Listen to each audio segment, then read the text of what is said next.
बहुत समय पहले जब तीनों लोकों में अधर्म बढ़ने लगा था, तब एक भयानक असुर ने कठोर तपस्या करके ऐसी शक्तियां प्राप्त कर ली कि देवता भी उससे भयभीत हो गए। उस असुर का नाम था अंधकार और विनाश का प्रतीक। धीरे धीरे उसने स्वर्ग लोक, पृथ्वी लोक और पाताल लोक पर अपना आतंक फैलाना शुरू कर दिया। जहाँ भी वह जाता वहाँ भय, क्रोध और विनाश फैल जाता। देवताओं की हार, देवराज इंद्र और अन्य देवताओं ने उस असुर को रोकने की बहुत कोशिश की, लेकिन उसकी शक्ति के सामने कोई टिक नहीं पाया। उसके अस्त्रों से पर्वत टूट जाते थे, आकाश में आग की वर्षा होने लगी थी, लोग भय में जीने लगे। धीरे धीरे पूरी सृष्टि संतुलन खोने लगी। उसी समय कैलाश पर्वत पर महादेव गहरे ध्यान में बैठे थे।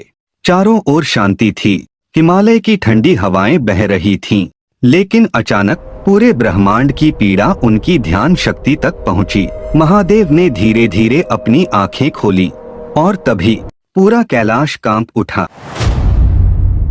जब महादेव ने देखा कि अधर्म सीमा पार कर चुका है, तब उनका रौद्र रूप जाग उठा। उनकी तीसरी आंख खुली, आकाश काला हो गया, बिजली लगातार चमकने लगी, धरती कांपने लगी। देवता भी भय से कांप उठे, क्योंकि वे जानते थे जब महादेव का क्रोध जागता है तो विनाश निश्चित होता है। महादेव ने अपना डमरू उठाया। डमरू की पहली ध्वनि के साथ ही पूरा ब्रह्मांड गूंज उठा। उनके जटाओं से अग्नि की ऊर्जा निकलने लगी।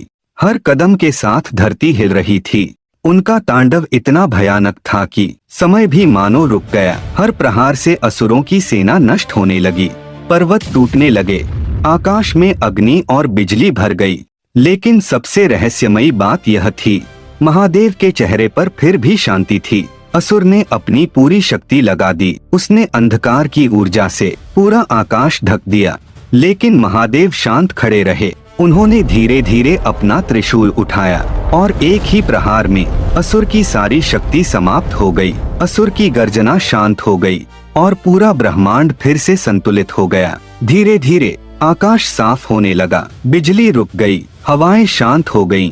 देवताओं ने महादेव के सामने सिर झुका दिया। तब महादेव बोले, जब अधर्म अपनी सीमा पार करता है, तब विनाश ही धर्म बन जाता है। यह कहानी सिर्फ युद्ध की नहीं है, यह हमारे अंदर के क्रोध, अहंकार और अंधकार की भी कहानी है। असली असुर बाहर नहीं, हमारे अंदर का अहंकार ही सबसे बड़ा दुश्मन है। महादेव सिखाते हैं, शक्ति का उपयोग न्याय के लिए करो, क्रोध को नियंत्रित रखो, संतुलन ही सबसे बड़ी शक्ति